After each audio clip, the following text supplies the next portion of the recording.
Hello, everybody. Happy weekend. It's pretty much over now. It's Monday, November the 7th. Voting day is tomorrow if you haven't already voted early. So, for me, it's been a long weekend. Not going to go through my normal intro, but bringing in a friend of mine on here tonight, a guest I haven't had on before. Just going to talk some politics, talk some voting topics, and just let it go from there. That's pretty much the whole podcast tonight. I'm not going to do any of my own thing outside of this intro. So I forgot to fade back to the full screen here at the beginning of the talk with my friend. So it's going to go back to the DC entropy screen here for a little bit, and then we'll go back to the normal format. How you doing, man? Doing all right. Yourself?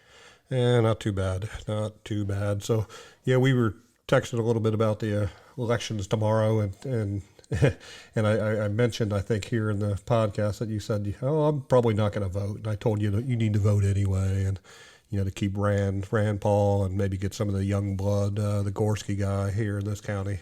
But you said he wasn't doing very well, I guess. Was that in the primaries? I think that's what it was. I voted in the primaries, and the results were not very favorable for him. I think there were 5 candidates. I think he was top 3, though, maybe third. Okay, they take either the top. I thought it was either the top two. I guess if there's 5, maybe they take the top 3, perhaps. I'm not sure. But hopefully he's made up that gap. A little bit, because he has run a good campaign. For a young guy. I see his signs everywhere. Um, he's really gotten the word out. He's gone around to a lot of different events and different meetings of the community and so on. So I'm hoping he's made up that gap since the primaries. Yeah, he might have. I know that, I live here in Nancy, and I live near the fire department, and he had a big event here, I think, right before the primary voting was going on. And there were a lot of cars, a lot of signs, and, he's very active in promoting and, his campaign. Yeah, obviously we know we're connected with him through friends and everything, so we know the people who have been helping out as part of his campaign. So yeah, no, I mentioned a little bit earlier. I'd like to see the new blood sort of get in. And instead of the good old boys and the people who've been around forever. I don't know anything really about the BJ Hardy guy that's running against him or whatever. Do you know anything about him?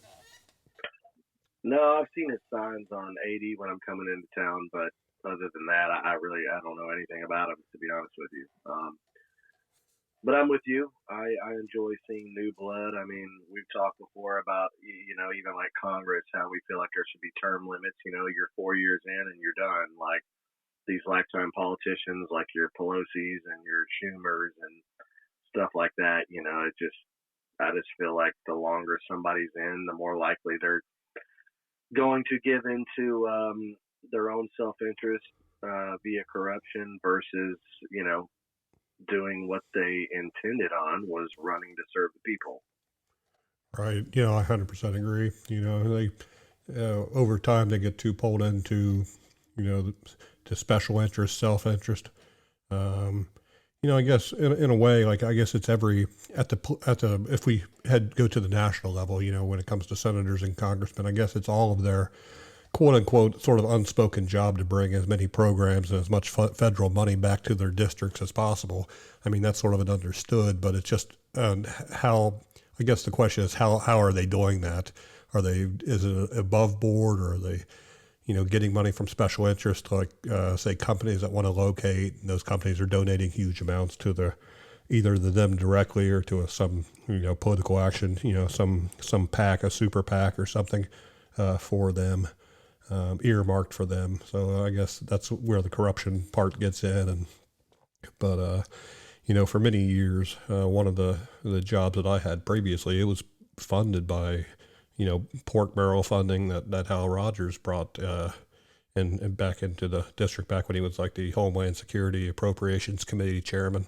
So, it's I mean, his was relatively above board. It was for like federal government work, and the work we did was legitimate work. Um, but but he put it here, and that's fine. The company located here. They moved a lot of people here. Those people bought houses and supported the community. They weren't just getting a payoff in the night, but working from another place. So I don't know. I'm sort of rambling, but yeah, I mean, I guess the two big ones are the Rand Paul and for me, Rand Paul, and I hope Gorski gets it. And then I guess there's like Katie Sloan, or it used to be Katie Wood, I guess. She's running not against Gorski, but for another For district. judge. Yeah, for judge. Yeah, I actually just on a personal level, I've interacted with her. I like her. If I vote tomorrow, which or Tuesday would probably be, I would vote for her just because I had some just personal things with my brother where she was like super understanding and nice in some of his cases, and so that always just one of those things. It always just Showed compassion and was a good judge. absolutely, absolutely. But yeah, but like your Rand Pauls and your like Gorski would be a new guy, but okay. So to speak on what we're talking about your lifetime politicians, you could probably label Rand that, but because the longer you're in, the more likely you're going to give in to special interests. The more like, and we as citizens, we see these lifetime politicians basically commit crimes, and whether it's insider trading or just the way they give into lobbyists, um, just almost right out in the open, and there's no punishment. So that's one reason I don't like the whole lifetime politicians thing, because they pretty much get away with anything. But to speak on Rand's behalf, and Cory Booker, or is it Charles Booker? He's run a good campaign.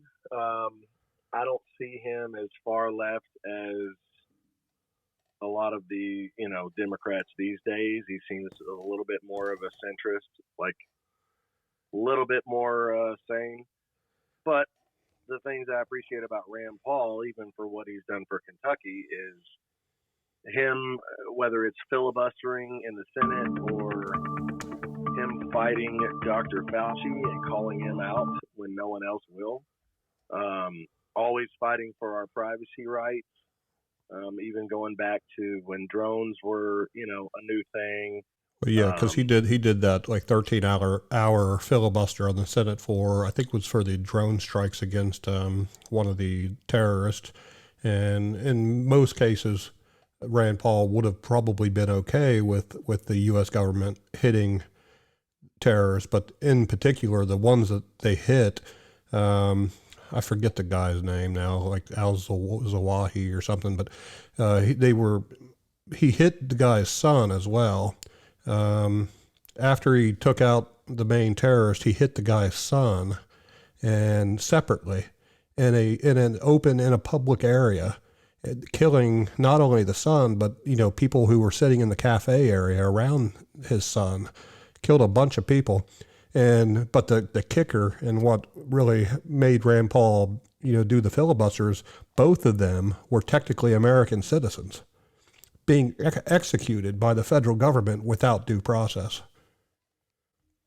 Well, and that's what I loved about not only just drones and drone strikes in Middle Eastern countries, but when Barack Obama passed the NDAA, the National Defense Authorization Act, it basically said, and I can't quote it, but after people looked at it, it basically said that the American government has the right to spy on its own citizens, and if they deem fit, even drone strike them without a warrant, without due process, without anything.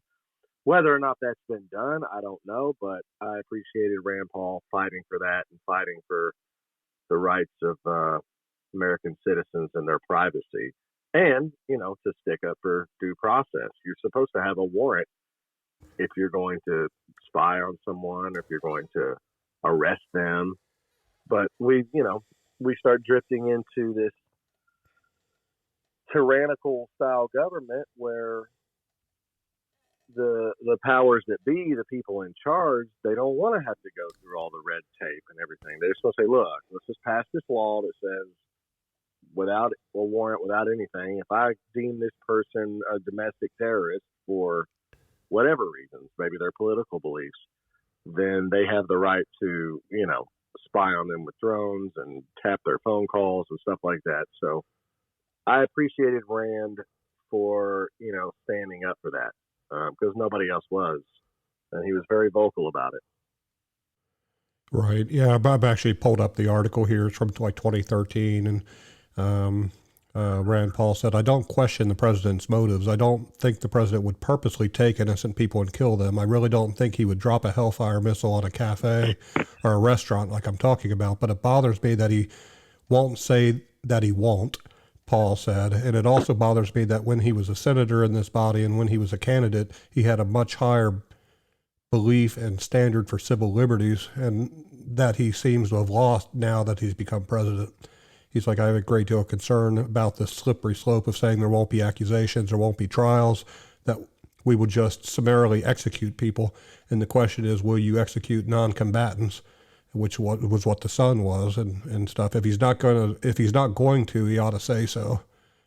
So he said he would. He said he would try to go on for another 12 hours to try to break Strom Thurmond, the old senator, the oldest one from South Carolina. But I discovered that there are some limits to filibustering, and I'm going to have to take care of one of those here in a few minutes here. So basically, he had to take a piss. Bathroom break. Yeah, because I met him. It's probably about a week after that. He was at a local event here in Kentucky, down at Hendrickson, out off 461, and Right. and that topic came up, and one of the people in the audience during the Q&A said, like, next time, are you going to have a catheter in so you don't have to leave the floor? And he's like, no, I had to deal with that back when I was like going through medical school or whatever, so I'm not gonna deal with that. So. He everybody laughed it off, but I really liked him though when I met him, because out of every politician, I've met a lot of them over the years, that, but he was just a very humble person. And when everybody here from the county level, I forget who the county judge executive was then, but everybody's out there like pressing the flesh, patting each other on the back, and just networking and everything. Where Rand, and I have a picture of it somewhere that I'll have to post up sometime. But I have a picture of him sitting there was a long line of chairs down a wall, and they were all empty. But I got a picture of him just sitting there while everybody else is like shaking hands and everything, and he's just sitting there like in deep thought, probably thinking about what he's going to talk about, during the event or whatever. He's just like ignoring everybody. Which made me feel much better about him. That's when I knew this is the guy who I want for senator for the state of Kentucky. So, absolutely. And I was, I'd say I was always kind of around politics. I was at the '04 Bush inauguration. I went with my mom and my grandma on a bus with a bunch of people. So I'd always kind of like voted Republican mainly because that's how I was raised. But I remember I didn't vote in the '08 election because I just didn't care. But a little before 2012, I don't know, I would say, 2011 and a little bit prior to that, I really, really got into politics mainly because of Ron Paul, Rand's dad. I really liked a lot of his libertarian beliefs, and I saw how he was disparaged by the Republican Party.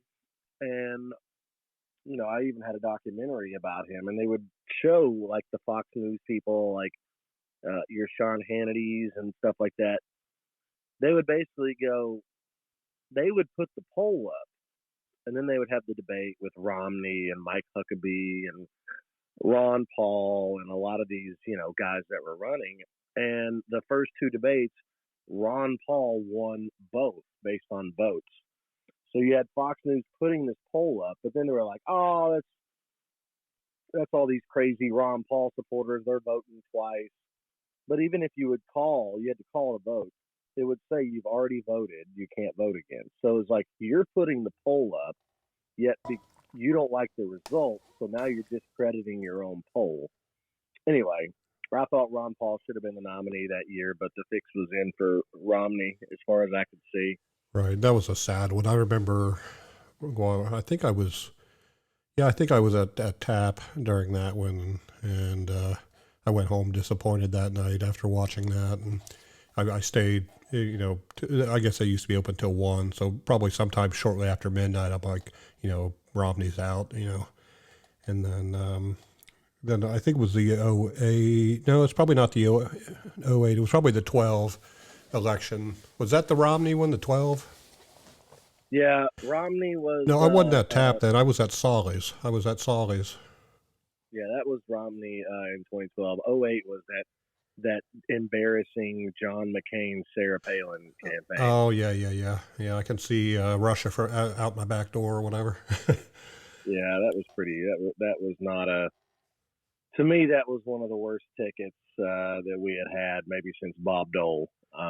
Bob Dole. I think that's the first one I voted in out of high school.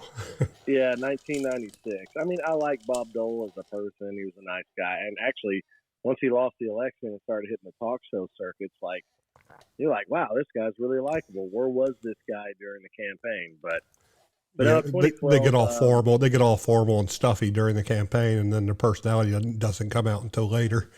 Correct. Well, not all the time. I guess Romney never got any better. Pretty much Romney now these days he's a rhino. According to most conservatives, he's sort of on the Liz Cheney side of things. A never Trumper Republican, I guess. Yeah. Well, and there's plenty of those, but I'm sorry, the establishment Republican Party is dead. Trump has put an end to that, and if you want to live in the past, Cheney took one of the worst beatings in her home state of Wyoming and got destroyed. That's hilarious. In his last election. And even then, what was she thinking? Did she actually? It makes me wonder. Does she actually think? Did she actually think that people were on her side in the Republican Party? I mean, I don't get it. Well, I don't know, but I do know this. After she lost, all the Democratic talking heads on your MSNBCs and your CNNs were talking about what a great candidate she would be for president. I'm like, she just got absolutely dismantled in her home state where she was currently the sitting, I don't remember if it was senator or Congress. And then, once she turned on Trump and kind of that movement, that was it. Nobody. The whole 1-6 committee. I mean, I don't know if there's been a bigger beating of an incumbent than Liz Cheney, maybe in the modern era.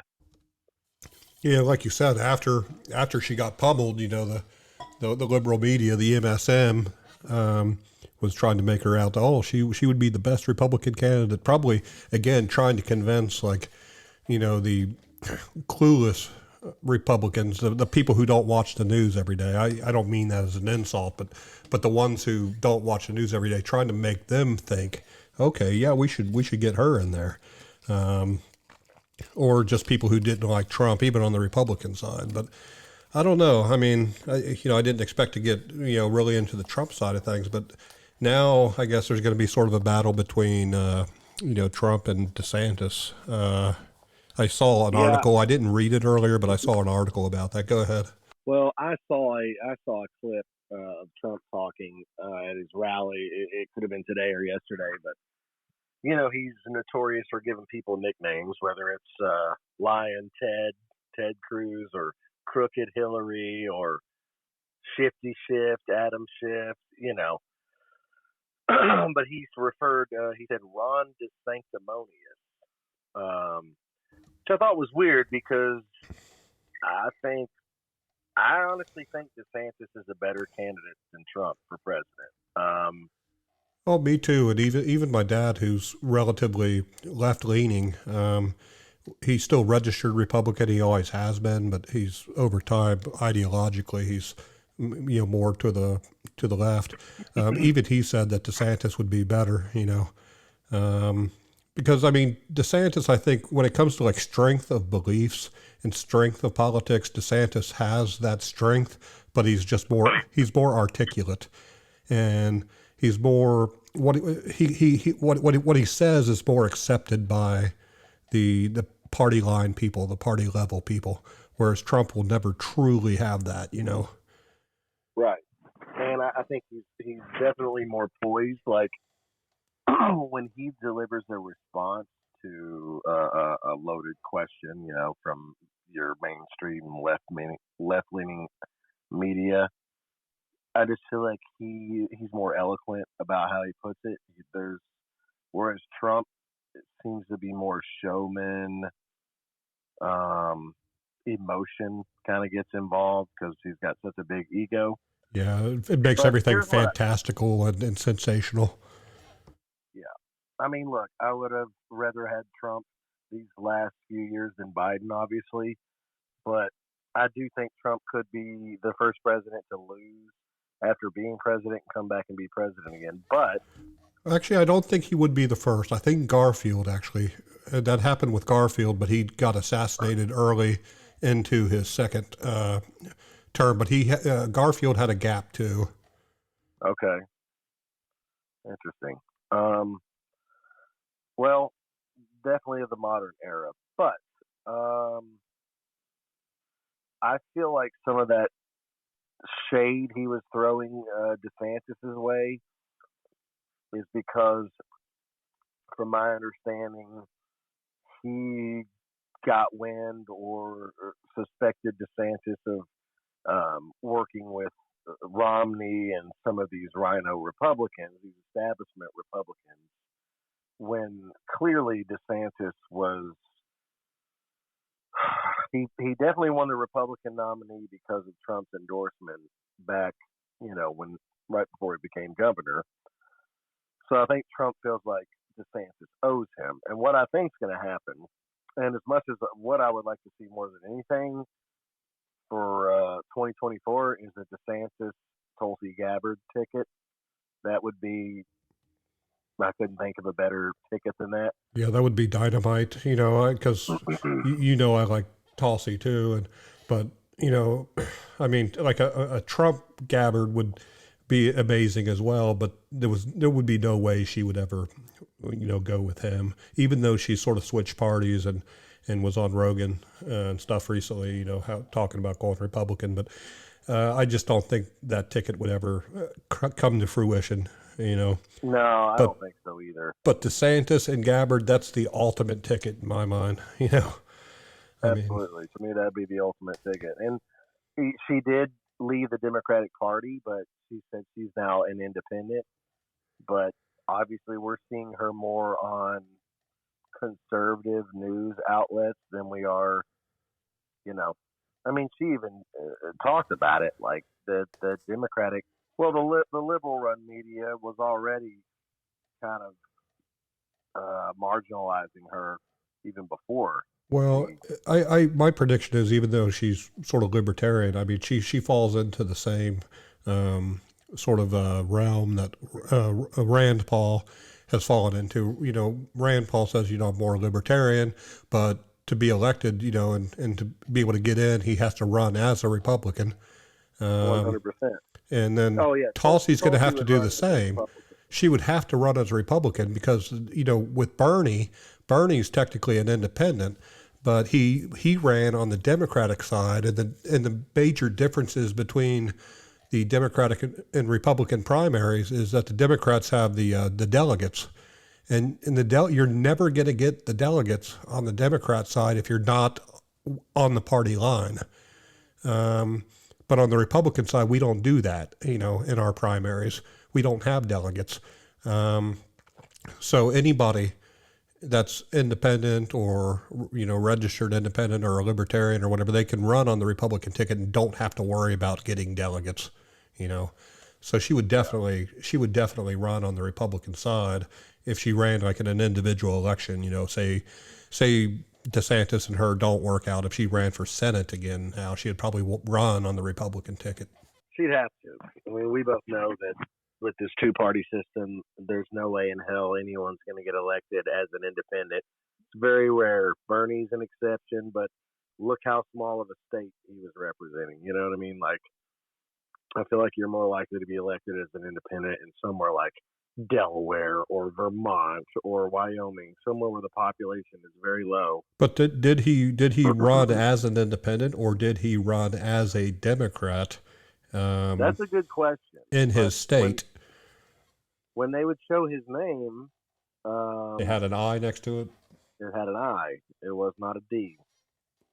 Well, I know that's the way it is, like on the Senate floor. You know, they have like Democrat, Republican, and then they have the I in there, and that, I think it's just him. There might be one other that I can't recall, but I think there's just like one or two of them. When it comes to like the Senate, you know, the Senate votes. Yeah. You could never, I don't think, in the modern day area with the Electoral College and the way everything's set up, you could never run as an independent and win the presidency. I mean, look how bad the establishment freaked out over the Ross Perot vote when he pulled in 19% of the popular vote, which, of course, if Ross Perot was not in that race, H.W. Bush would have been reelected. Yeah, that was in 1992. He took so many votes away because he was conservative from Bush, right, that opened the door for Clinton to come in, and look what happened. Look at the collateral damage from all that. Like, I liked Ross Perot, but seeing how history played out, I wish he never ran. Oh, I agree. I mean, I didn't really like Daddy Bush either, but he would have been better than the whole Clinton debacle, because, you know, Clinton getting in. I mean, I guess now looking back, Clinton isn't nearly as liberal. He's almost a conservative by today's standards. But him being in there, that brought Hillary into the game, and it's been a nightmare ever since. You know, I mean, not to get into like conspiracy theory, but like back when she ran for Senate in New York against John F. Kennedy Jr., and then Kennedy Jr. was went down on a plane, and there's a whole conspiracy on that I'm not going to get into here, but she won that seat, I guess, and then, you know, didn't she win that? She won that, didn't she? She did, against JFK Jr. Yeah, I thought so. Everybody knew. I mean, that's his home state. You got this. Her home state. You know, she just bought a house up there. First lady from Arkansas is going to come up here and represent New York when you got JFK Jr., who would have won that. I don't want to say necessarily in a landslide, but it was in the bag. So it would have been a landslide, I think. He was loved, you know. Yeah. So, you know, he was like the last classic Kennedy, you know. Yeah. Your classic liberals, man. So those are the liberals I like. So we're talking about more modern day election stuff. So here's the one I'm hearing a lot, right? And this is one I'm kind of torn on. The Amendment 2, right? I'm seeing signs out there, vote yes, vote no. Is that the Kentucky ballot? Yeah. And I believe the Amendment 2 is the whole abortion issue. Right. That was very confusing to me, because I mentioned earlier in this podcast that, you know, my mom, because she's had medical stuff going on, we took her, we got her an absentee, take it to the hospital, let her fill it out there. And when I read that statement, I did not understand which way I should go on it, you know, based on how it was worded. Yeah, and the wording is what throws me off. Like, I just looked it up, and it says, Kentucky Constitutional Amendment 2, no right to abortion in Constitution Amendment. Ballot text, are you in favor of amending the Constitution of Kentucky by creating a new section of the Constitution to be numbered Section 26A to state as follows? To protect human life, nothing in this Constitution shall be construed to secure or protect a right to abortion or require the funding of abortion? Question mark. Yeah, I mean, I don't know. I mean, yeah, I mean, I sort of understand what the statement is saying, but it really doesn't give you a final question like, do you support, basically I guess they're trying to keep it as general and as like as possible. Again, I don't know what yes and no means is what I'm trying to get at. I don't know what voting yes or no against that means based on the wording that you just stated. Well, I don't know if it means it's trying to say if this bill. Okay, so all my liberal left leaning friends are saying vote no, and then all the hardcore conservative people I know are saying vote yes. So this amendment is supposedly supposed to either restrict or completely ban abortion in the state of Kentucky. Yeah. So Yeah, I don't know. I mean, I've been seeing a number of posts from the left leaning friends of mine on Facebook that are saying, like, make sure you go vote, and well, I forget what it says. Make sure you go vote in 2 days. So we're not going to be set back 50 years. it says there was a similar effort in Kansas that was rejected. I think this was a couple of years ago, but said it would amend in Kentucky. It would amend the Kentucky Constitution to explicitly state that it contains no protections for abortion rights. I don't know. That's a tough issue, and although I am conservative, I don't put myself in a box. Well, yeah, I don't either. And I've told people, I'm sort of, when it comes to like government, like defense and monetary policy and the IRS and taxes and everything, I'm a very conservative person. I want the government out of our lives, stay out of our pocket and we'll stay out of yours and so on and so forth. But when it comes to like social issues, like, like homosexual marriage, uh, gay rights and all that stuff, I'm a very liberal person on that side of the spectrum.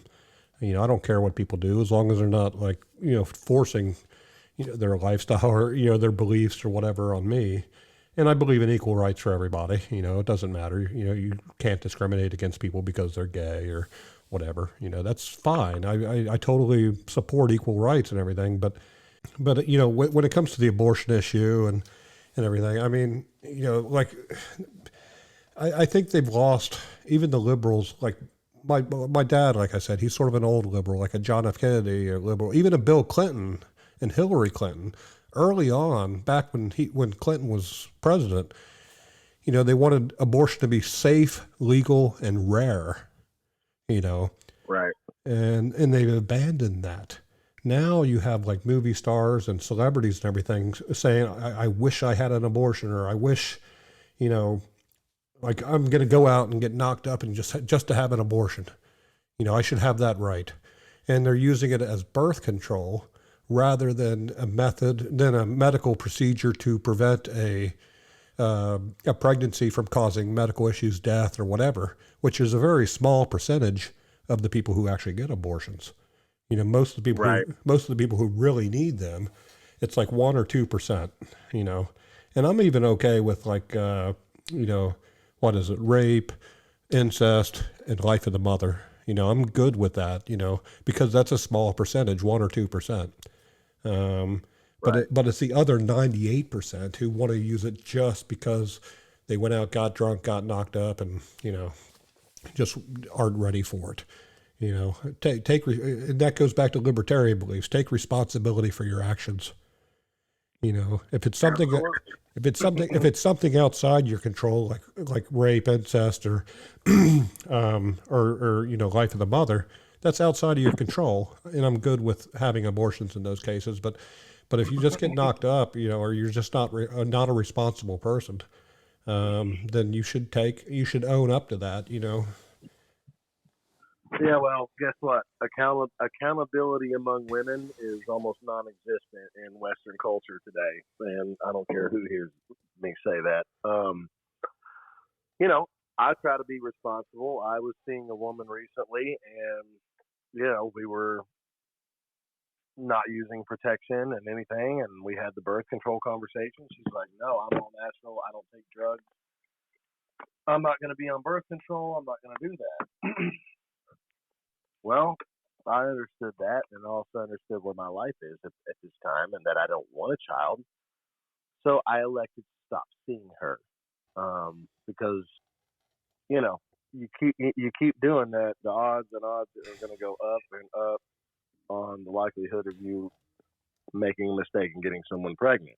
So Yeah, I guess in my case, I was just lucky that the women I saw were old enough to had enough kids, and they were already tied, and yeah. I didn't have to Well, the worry about it. irony with this girl was she was very left. She was very left leaning politically, Hmm. and she was very pro-abortion.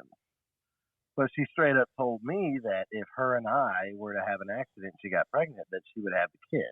I found that to be ironic, but She would have the kid. she would have it Oh wow, okay, that's opposite. because we would quote make pretty babies, and I'm like, that's not what it's all about. I thought you were a big abortion fan. Like, if I wanted to be selfish, absolutely, I'll be pro-abortion about no matter what. Like, hey, Yeah, y'all ain't trying to usually have it's the other way around. Like a lot of women say that if they want kids ultimately, but if they have an accident, then they're gonna. There's like two camps. There's like one camp that says like begrudgingly they might be forced into feeling that they need to get one by the guy who doesn't want it and won't support it and so on. And then you have I guess the camp that that's you just mentioned. That's sort of a weird one. but that's just social pressure. Like, Right. clearly men have no birthing rights, and it doesn't matter if it's our kid or not. The woman has 100% of the choice. Yet, if she chooses to have this baby that I said I don't want, and she says I'm keeping it, I don't have the option to say, okay, well, you go ahead and do that, but I'm not going to be on the hook for the next 18 years financially for this kid. Okay, I I see. don't I have see what you're saying because in your way, you would want her to get one, and she's pro and okay with it, but she's wanting to keep it, but you have no option to opt out of paying support for that child for the next financial 18 obligation, years, right? right? So I mean, our government system is set up to motivate women to leave their husbands and or leave their loved ones because they get paid and they're going to get the kids almost 100% of the time. But there's a lot of fathers out there. Let's take it a different scenario. Let's say I'm not the guy that says I want you to get an abortion. Let's say I'm like, I really want to have this child and I want to make it work. right, Um, Once again, no one cares about men and what they want. The court will always side with the woman. She will be able to take my kids away and be financially rewarded by the government for doing so, and potentially another penalty on me. So not only is she getting money from the government, she's getting money from me, and if I don't pay, I go to jail. right, and even if they were sort of forced to carry it by the state, then they would put out the line, "Oh, this is like The Handmaid's Tale," the TV show. I'm being forced into being a birthing person and stuff. But again, it wasn't like the woman was raped, and she's not. It was a consensual thing between two people, and you made your intentions clear that you. I'll go back to the example that say you didn't want the child, or you wouldn't want a child if we, conceived one, and then she told you that she was okay with abortion, and then all of a sudden turned around and wants to keep it, and again, like you said, no men's rights. There's no men's rights in any of this, even though it takes two to tango, and that it's half your DNA, being contributed. So Yeah, but the birthing option is completely 100% in the woman's corner. Okay. right, Do you think if there was outside of getting a vasectomy, which sometimes isn't reversible, so you're rolling the dice on whether or not you've just cut off your ability to have kids? Maybe you want them 10 years from now, but maybe you don't now. If there was a pill as a man that you could take that would act as a birth control, how many men would be on that pill? But they're never going to make that because they don't want men to have any power in the birthing process. no, I see what you're saying. I think somebody out there, I don't know where. I think somebody might have worked on that, but it's never come out to the public or whatever. It might have been in some kind of trial or or It something. never will. It Yeah, it would just never be like a will. car that was invented that could run on water. They're going to buy the patent and bury it forever. So that, you know, big, why would, where's the, look at all the profit losses in that, you know? Like, we Right. haven't cured a disease since polio. It's like Chris Rock said, man. They're still going, hey, man, look at all that money we lost on polio. We're just going to invent a medication that makes it where you have to live with the disease. So you have to buy these pills for the rest of your life. There's no money in curing diseases, just like there's no money in making cars that run on water. And if you were to give men the ability to choose, hey, I'm going to take this pill, now you're taking so much of this birthing power away from women. Um, Yeah, and that's what it and comes that makes down to is birthing power. Because I remember a couple of years ago, well, it's probably been about 8 or 10 years ago, during one of the elections when abortion was one of the hot topic issues. Um, I remember it was sort of tongue in cheek, and it was sort of to go like to support what they were saying, but going further than what they were saying. And I'm like, well, everybody just needs. Well, they said, well, the mother, she might not be in a financial position to be able to support it or have a good job. So I'm like, well, how about we like sterilize like all people, who are under a certain socioeconomic level, um, until they get a good enough job and are able to support the child, then they can get the process reversed.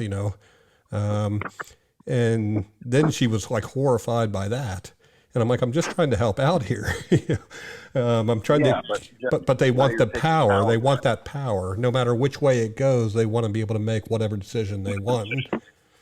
Which, in a way, I guess, to sort of go along with that, I mean, yes, they're the one who's going to have to carry the child and everything. But so I understand, maybe give them a little bit more weight on the decision. But again, it takes two. It takes two to make it happen. Again, unless it's a rape or incest or life of the mother, it takes two to make it happen. And just because she's carrying it, I don't think that should give her like absolute, um, rights over that. Yeah. I guess someday when science improves, you'll be able to remove if the father wants it, they'll be able to remove the baby from the womb and have an artificial womb. I think they're actually working on that in Sweden or Norway or somewhere up there where they can actually do a fully artificial, you know, like birth without the mother involved. So, Yeah, I don't know. I can tell you just from the ground level, as someone who, I'm 40 years old, yet I still date 20 something year olds and all that. And I've noticed, at least compared to my generation when I was in college and dating 20 something year olds versus now, less and less women are on birth control these days. So you combine less women on birth control with a complete ban on abortion, there's going to be a lot of lives ruined, um, due to just, a sexual encounter. Could be, you know, we have a mutual friend, I won't say who, but she had sex one time with this guy, got knocked up. He has nothing to do with the kid, doesn't want anything to do with it. Obviously, she didn't want to do the abortion, and okay, and I understand that. I can't ever speak on behalf of a woman and what that decision must feel like, because even the ones that get it, a lot of times are traumatized by it, and they live with that regret for years and years, and they need therapy and all that. But the option, in my opinion, should still be there, because women are still going to seek it out, whether or not it's, if they have to go to another state, if they have to find a doctor to do it illegally, if it's going to be more dangerous. well, that even happened with Roe, what you're talking about. I mean, she was sort of an innocent bystander in the entire Roe versus Wade decision back in the 70s. Um, they used her as like the poster girl of, abortion rights.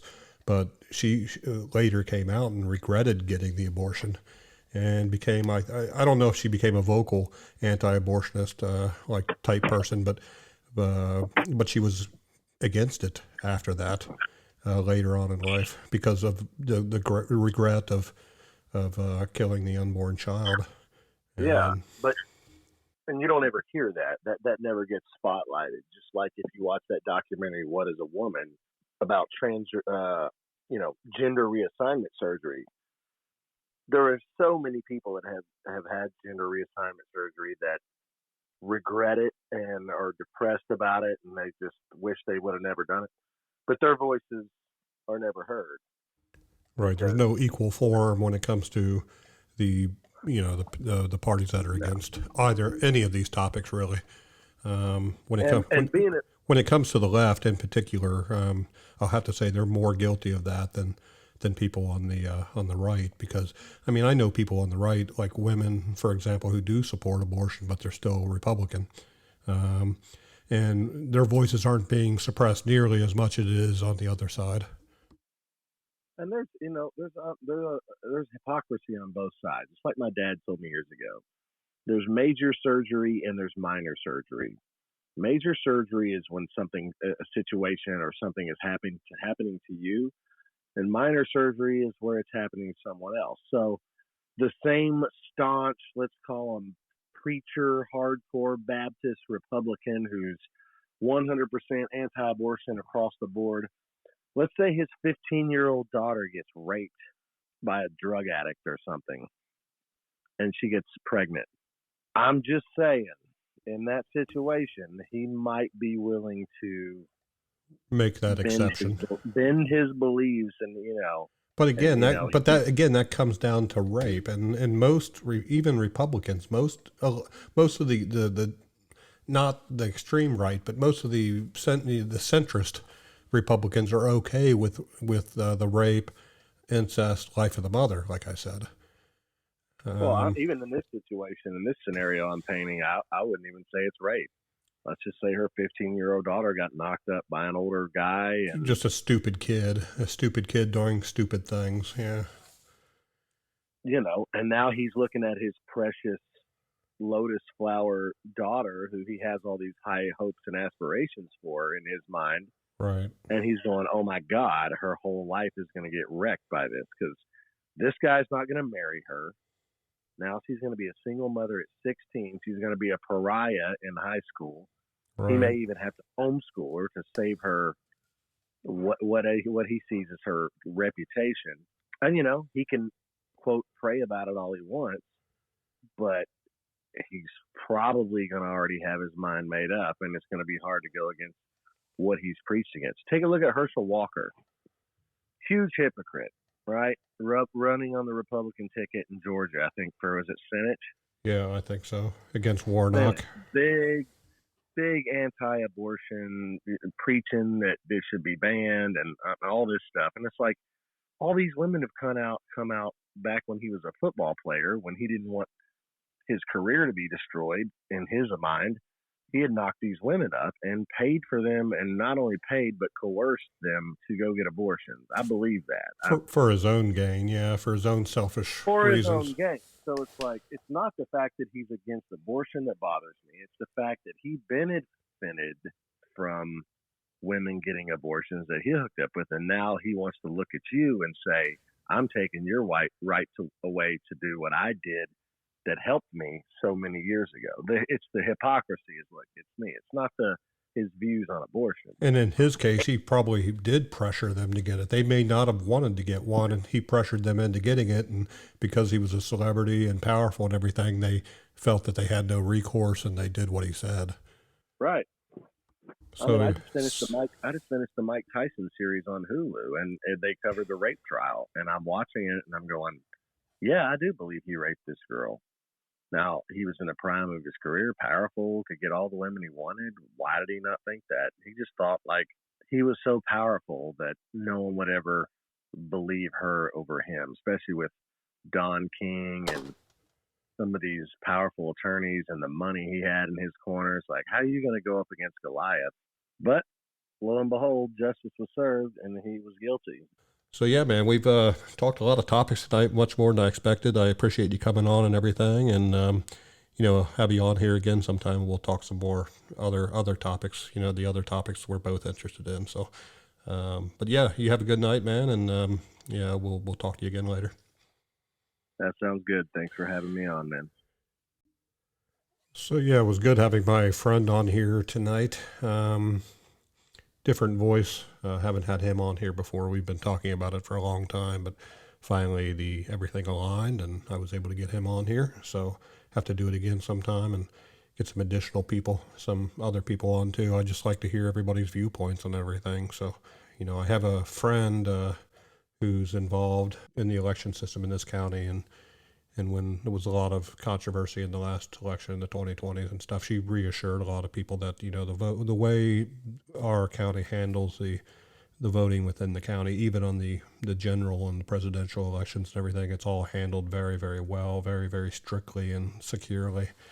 And she's not a super partisan person. I mean, she has obviously her own political beliefs, but she takes the responsibility given to her within the county very, very seriously when it comes to election security and integrity.